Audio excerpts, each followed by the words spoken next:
Hello everyone! Today magluluto tayo ng chop suey using our Salad Master, and ito yung pampalasa niya. Hindi tayo magigisa, ganito ang gagawin natin. Walang gisa-gisa guys. Walang mantika at wala rin tayong tubig na gagamitin. Ayan ang onion, garlic. Ito yung shrimp. Lalagyan na pasasama-samahin na natin lahat yan. Tapos yung binili kong gulay na pack na yan, isang pack is $13. Marami na to. So, meron siyang sayote, carrots, yung beans. Lagyan na natin ng kalahati. Kalahati na lalagay ko kasi last time parang masyadong malasa siya.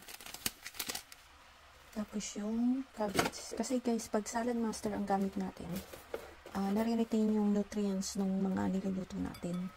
Kasi we're not using cooking oil and we're not using water. At even ang pagkakaluto niyan, pagsasama-samahin mo lang lahat.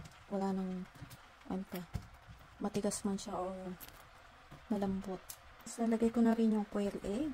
Yan. Tapos yung natitirang cabbage. Here we go. Oops. Ang dami na nyo, no? Isang pack yan. Isang pack na complete ano na siya, 16 pala, $16.29 yan. Complete na yung gulay. Tapos bibili ka na lang ng shrimp at saka ng quail egg. And tatakpan natin siya.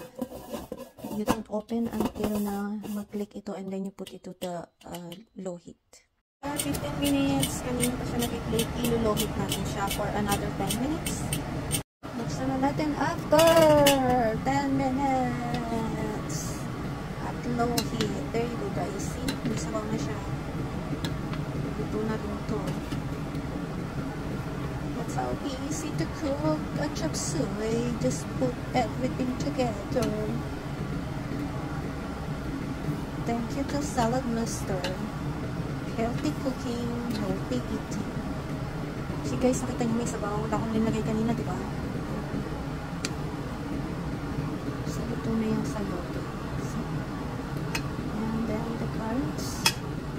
Everything is cooked.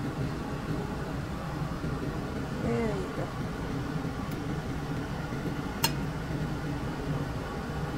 Simple, easy, yummy, and healthy. Try!